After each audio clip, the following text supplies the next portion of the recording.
Carme, no sé si ens vols dirigir unes paraules. Vols que t'aguanti? Sí.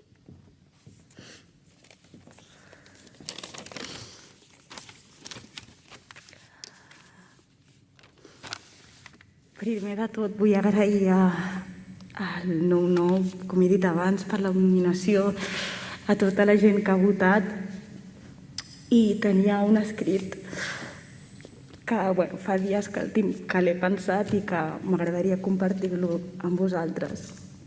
I és... Una de les frases que em va dir la persona que em va abusar va ser: no diguis res a ningú, serà el nostre secret. Avui, dia 16 de desembre del 2020, et puc assegurar que trencar el silenci ha sigut la millor decisió que he pogut prendre. Mira on estic i mira on estàs tu. Cada vegada que ho explico em sento més i més empoderada. Avui estic aquí per parlar de totes les mentides, de totes les manipulacions que han patit i que pateixen molts menors supervivents d'abusos sexuals i també les seves famílies. Estic aquí per donar veu i agrair a totes les dones i homes que han remogut tot el seu passat per enviar-me un escrit dient: jo també he sigut abusat o abusada. Hi ha tantes històries silenciades, però això no ha estat impediment que la gent vulgui donar justícia al seu passat. L'abús infantil no entén de races, de religions o d'estatus. És una problemàtica que ens afecta a tots per igual. Però sí que hi ha una cosa que vull puntualitzar. Quan ets una dona negra,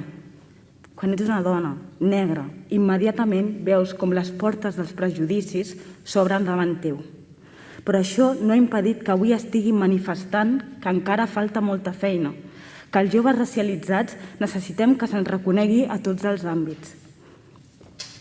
Quan vaig trencar el silenci, sabeu què va dir el meu pare? Mira, Carmeta, imagina't que hi ha un forat sota terra. Doncs el que acabes de dir ho enterrarem i ho taparem perquè ja no surti. 3 anys després, he entès que la millor manera de curar les meves ferides era parlant. Gràcies, papa, per estar al meu costat.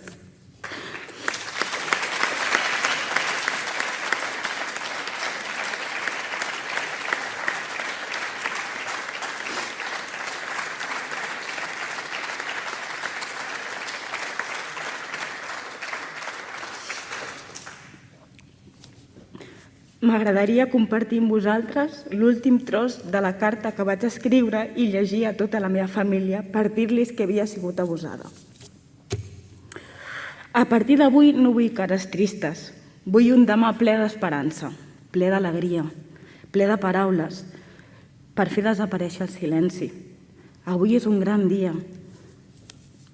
Avui és un gran dia per la humanitat, perquè una personeta com jo ha sigut capaç de destrossar el monstre, el mal, la incoherència.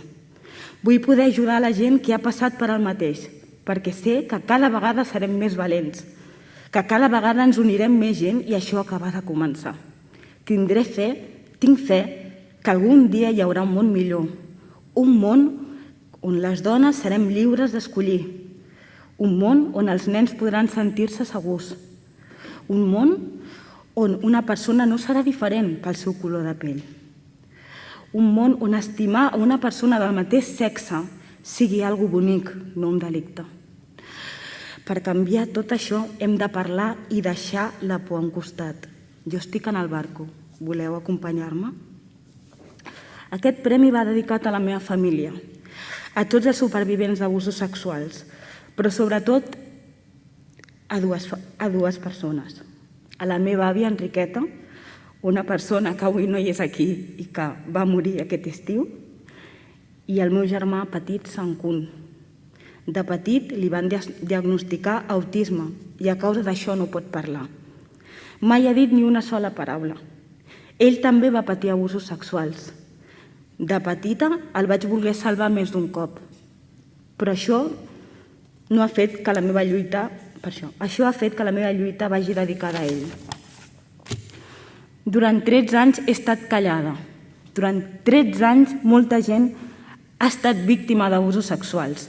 Però us diré una cosa, ara és el nostre moment. Ja no callarem més. Pederastes, escolteu ja no callarem més. Gràcies.